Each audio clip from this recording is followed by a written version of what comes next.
अस्सलाम वालेकुम नाजरीन, मैं हूं फैसल शिजाद फैसू और आप देख रहे हैं लाइव टीवी ऑफिशियल। वीडियो शुरू करने से पहले जो लोग मेरे चैनल पर न्यू है जल्दी से चैनल को सब्सक्राइब कर लें और साथ ही बेल आइकन को भी प्रेस कर दें। एक शख्स अपने बच्चों को सिर्फ एक वक्त की रोटी खिलाता था, 2 वक्त की रोटी जितने पैसे बचा कर रखता था ताकि बच्चों का फ्यूचर बना सके। जैसे ही पैसे ज़्यादा हुए घर में छुपा के रखना मुश्किल लगा तो एक गठरी में पैसे डालकर कहीं दूर एक ज़मीन में गाड़ दिए और सोचा जब ज़रूरत पड़ेगी निकाल लूँगा।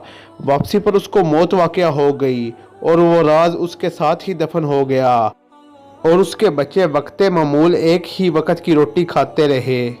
एक शख्स अपने बच्चों को 3 वक्त की रोटी बड़ी मेहनत और मशक्क़त करके देता था मगर बचाता कुछ ना था।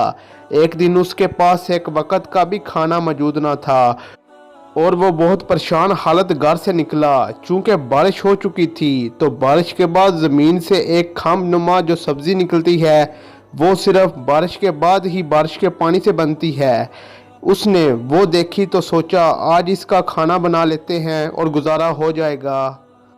चूँकि वो सब्ज़ी ज़मीन के चारों तरफ ज़मीन को खुर्द कर निकाली जाती है, उखाड़ी नहीं जाती। उस शख्स ने ज़मीन को खुर्द कर वो सब्ज़ी निकाली तो साथ ही गठरी का कपड़ा भी आया। वो मरने वाले शख्स ने अपने बच्चों को भूखा रख कर उस शख्स के लिए जो अपने बच्चों को सुकून की रोटी खिलाता रहा कल का सोचे बगैर।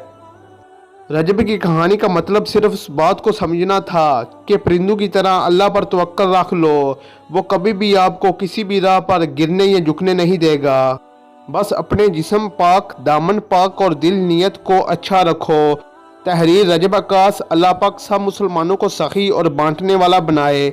मैं हूँ फैसल शिजाद फैसू, मुझे दीजिए इजाज़त। मिलते हैं नेक्स्ट वीडियो में। अल्लाह हाफिज़।